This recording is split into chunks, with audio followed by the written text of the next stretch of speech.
डोंबिवलीमध्ये एमआयडीसीत भीषण स्फोटानंतर 3 कंपन्यांना आग, 6 जणांचा मृत्यू, 35 ते 40 जण जखमी, 8 जणांना सुखरूप काढलं बाहेर।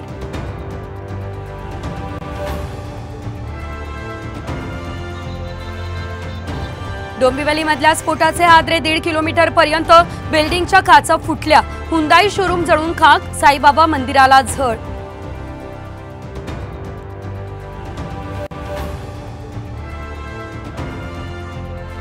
आचारसंहिता संपल्यानंतर डोंबिवलीमधील केमिकल कंपन्या दुसरीकडे हलवण्याची कार्यवाही करणार, उद्योग मंत्री उदय सामंत यांची साम टीव्हीला माहिती।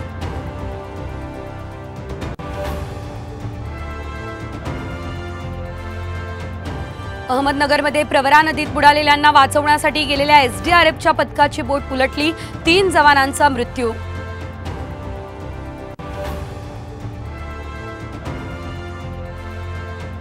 सांगलीमध्ये काँग्रेसच्या स्नेहभोजनाला विशाल पाटील यांची हजेरी, ठाकरे गटाचा संताप, हकालपट्टी न केल्यास विधानसभेला आघाडी करणार नाही, दिला इशारा।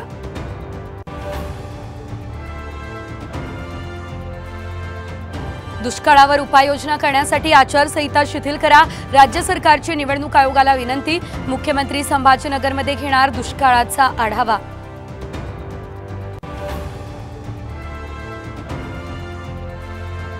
फडणवीसांचा राजीनामा मागणाऱ्या सुप्रिया सुळे आता गप्प का? पुणे ड्रंक अँड ड्राईव्ह प्रकरणावरून नितेश राणे यांचा हल्लाबोल, आपल्यावरील आरोप बालिशपणाचे, सुळेंचं प्रत्युत्तर।